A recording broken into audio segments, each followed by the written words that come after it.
Merry Christmas. Noheli nziza. Are you happy? Muranezerewe?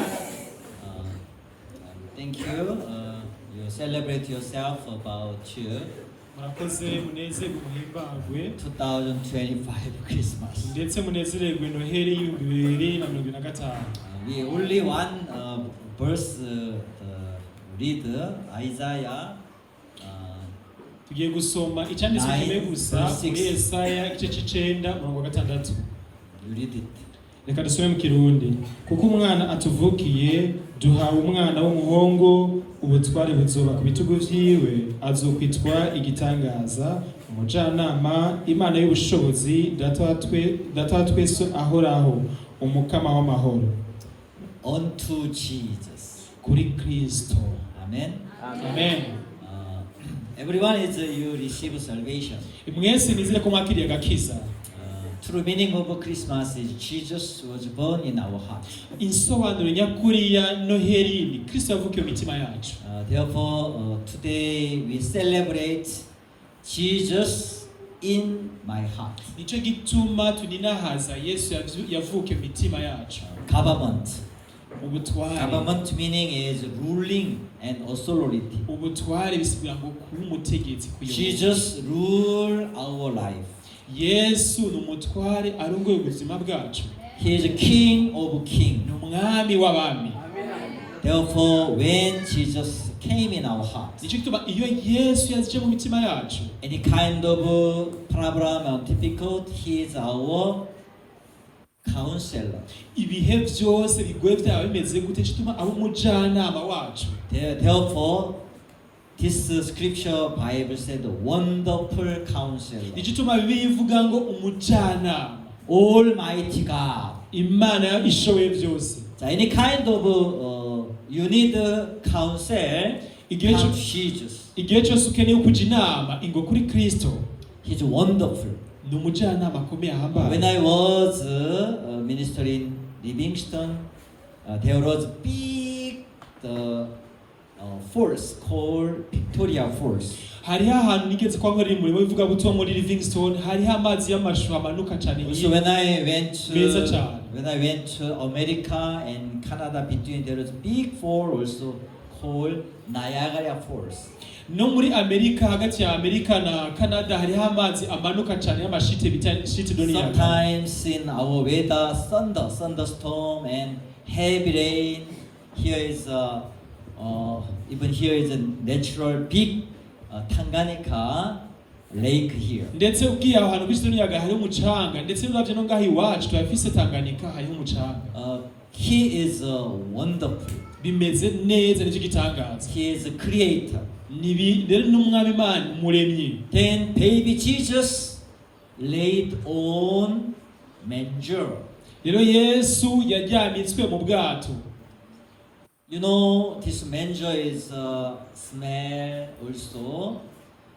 This manger is true for feeding place for animal. Murazi buno bwato yaryamitswe mu bwari gukora igikorwa cyo kugaburiramo ibikoko n'intungwa. Himself laid on in feeding place. Rero Yesu bwiwe yaryamitswe mu bwato icombo bakoresha mu kugaburira ibitungwa. Therefore himself he called bread of life. Ikintu nyine bwiwe avuga ati jewe ndi umutsima w'ubugingo. Amen. Amen.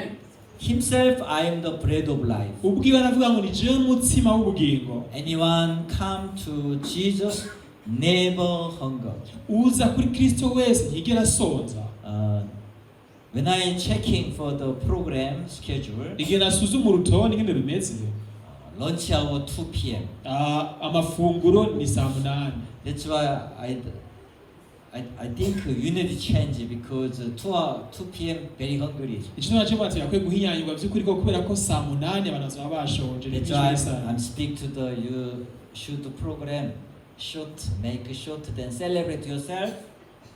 Chitwa mvuga ati tukwiye gucunya urutonde twarugira rugufi kugira ngo tuje mu kanya kubiryohera. Jesus himself bread of life. Kuko Yesu bwiwe ni wo mutsima w'ubugingo. Anyone today come to you, no one hungry. Rero nuza kubanza ko uyu munsi mwiri wanyu ntakwiye kugenda shonje. Amen. Amen. Because Jesus himself, I am the bread of life. Kuko Yesu bwiwe nago ni jewe mutsima w'ubugingo. Jesus was born place called where?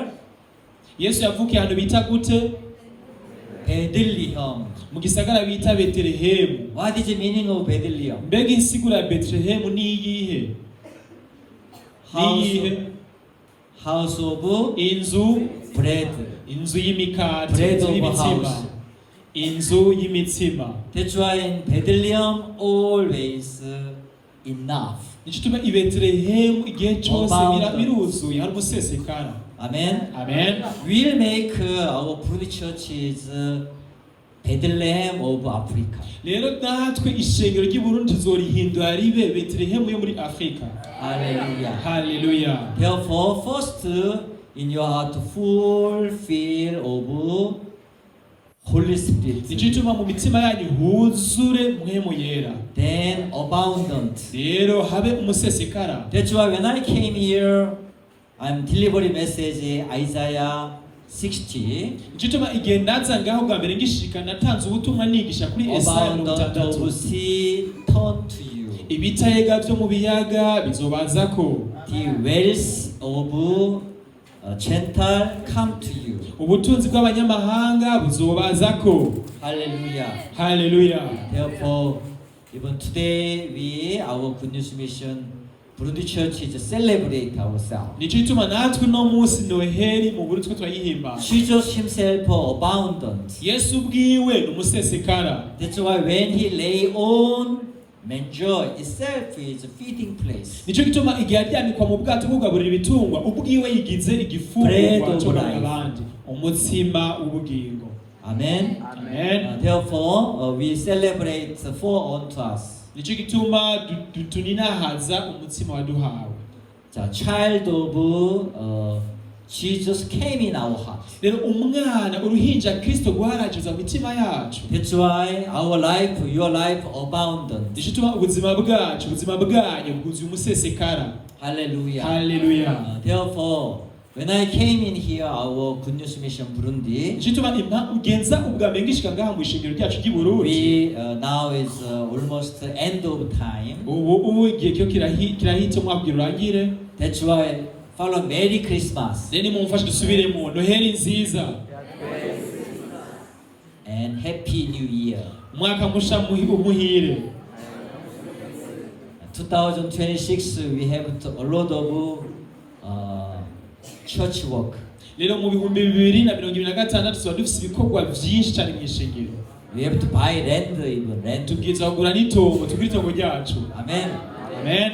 We have to move. Tukwiye chapel kwimuka, also. twimukire mu rushengero rwacu rushasha. Also, I'm all our brothers sisters. Your